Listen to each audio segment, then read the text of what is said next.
Welcome back, everybody. I'm sorry it's been so long since I've given you an update on my layout. I've been really busy. I started a new job in January. I've been working a lot of hours, but I have been able to spend some time working on my layout. I'm going to give you a quick overview of some of the changes that have occurred since my last video, and we'll run some trains. One of the things that I've been able to do since my last update was I've been able to get a lot of ballasting done. So here you can see the yard in front of my diesel house, and I used Woodland Scenic's black ballast. It's the fine textured ballast, and I was able to put that down. I really wanted this to look like the ground has been soaked with diesel. You see that it's very common if you've seen pictures of any machine shops, diesel yards, diesel fuel stations. The ground just really turns black when diesel gets spilled on it, and over the course of several years you're just going to see that it almost just looks just dark black, almost like just dark dirt. So I'm very pleased with how this turned out. I feel like it replicated real well. Here's just another look at the black ballast, and then I'm going to pan to the left here a little bit. And I was pretty happy with how it textured. So in my yard I used Woodland Scenic's dark brown ballast, and you can see how that sort of blends in, textures in there. So I've been able to get a lot of ballasting done since the last video update that I had. Here is my yard for the co-op, and I used the same fine texture brown ballast for the siding for the co-op, but on my main line, and just on the main line, I use this real light gray ballast to signify just that the main line is a different color, different ballast, different texture than the sidings. Here's a little bit of a close-up of the yard for the co-op, or the siding for the co-op.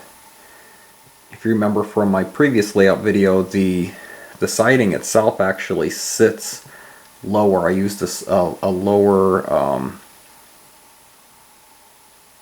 lower setting cork than the roadbed for the main line, so it actually is set off just a little bit. I'm going to lower the camera to get it almost to the track height of the main line, and you can just sort of see how that hopper sits slightly below the height of the main line. Again, just sort of a real close-up. I intentionally, on the siding for the co-op, put the ballast up pretty much as high as I could get it, almost to the height of the rail ties. Again, over time, just as dirt, debris, everything builds up, poorly maintained sidings, it's not uncommon to see things pretty much as high as the height of the ties. I'm going to finish this scene off by putting just some random weeds and things, you know, kind of like it's non-maintained siding. One of the newer additions to my layout is this lumberyard. It's a spawn and rose lumberyard. Here in the Midwest we have a lot of spawn and rose lumberyards in small towns. So these are actually two separate Walthers kits. The first one is the just the Clayton County Lumberyard, and so that's these three buildings here. There's actually a total of 4 buildings with that kit. One of them is at a sort of a weird angle, so I didn't use that one. And then this is a second kit from Walthers, and I can't remember the exact name of it. It's something and Sons Lumberyard. I like that kit because you could actually build 2 sides into a shed, or leave half the side open like that.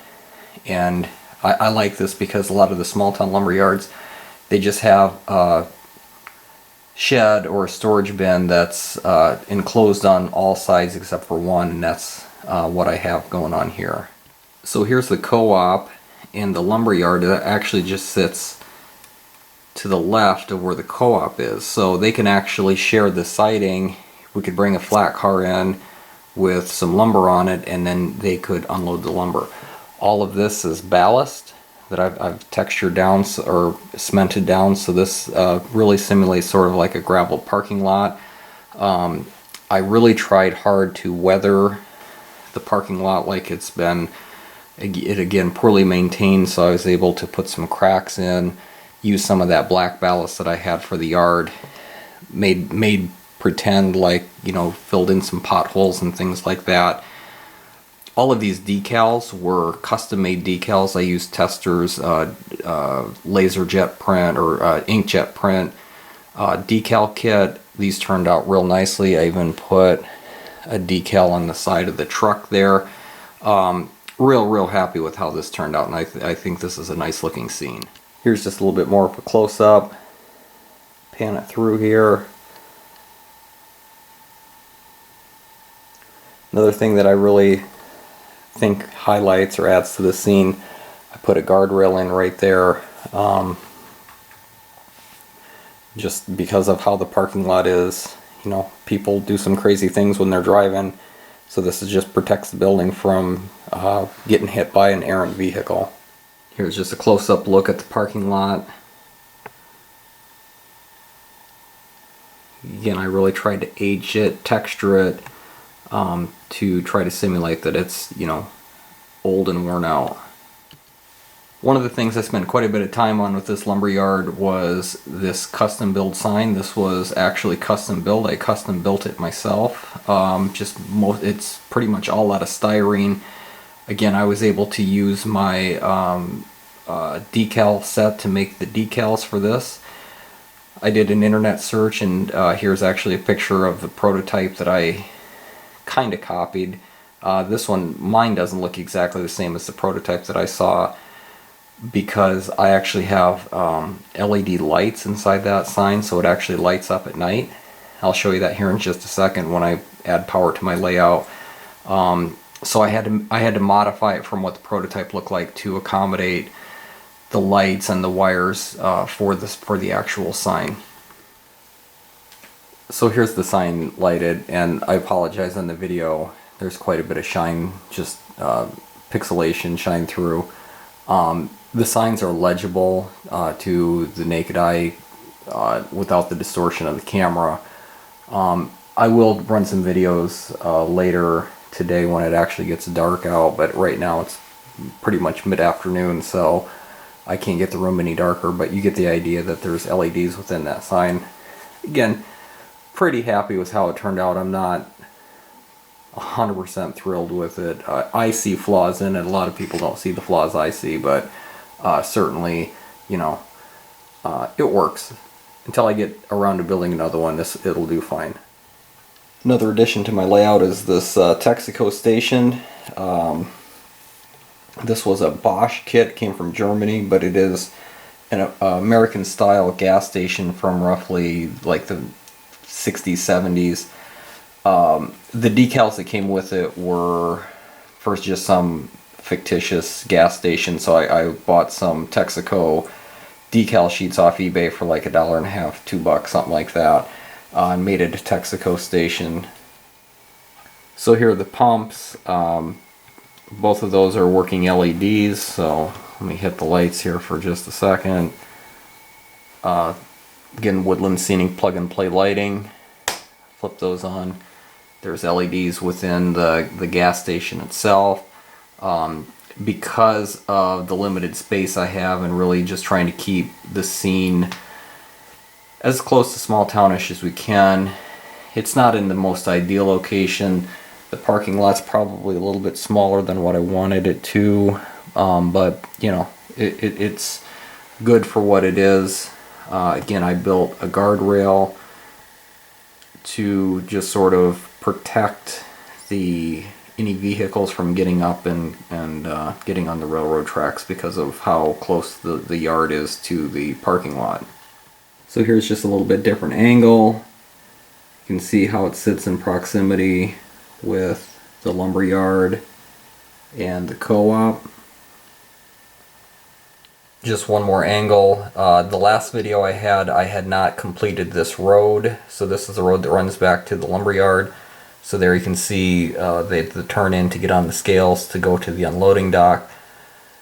Because of, again, space, what I ended up doing was I'm creating a gravel road, so the paved road ends. here's the gravel road. I actually used two different textures of ballast. So the lighter gray is the medium texture. The darker gray is a more fine texture. So it just gives the illusion, again, to the naked eye, it looks much better, like it's been driven on, packed down. I added just a little bit of black ballast to it. And right now, it ends right here because here's where the split is for the two different modules for my layout. So now my next goal is to continue the road back this way. About right here, I'm going to put a couple anhydrous tanks. So I'm going to extend that road all the way back here to the anhydrous tanks, and give the place a place to turn around for the tractors, wagons, and trucks that come out of the lumberyard, or I'm sorry, the co-op. Something else that I'm very excited about that's upcoming for my layout, I was one of the first people to pre-order my Iowa Scale Trains Proto Throttle. It should be coming hopefully by mid to late June. As soon as that Proto Throttle comes, I plan on taking a day off work, show you how to get it set up. They did have a pre-sale or a pre-order sale where you were able to get it for $50 off the MSRP. So I'm excited about that. Here's a picture, you can see a picture of the Proto Throttle, what it's going to look like. This mimics an EMD control stand.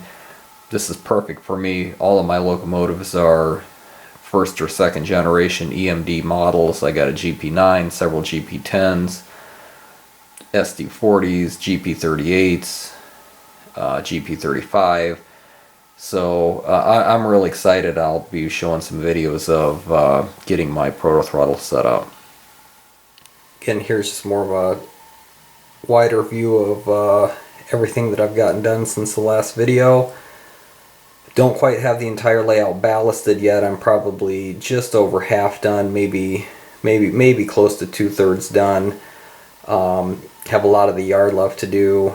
I'm actually running low on the browns. Have to go to my hobby shop and get some more brown ballast before I can do much more. So real happy with how things are going. So let's go ahead and run a few trains.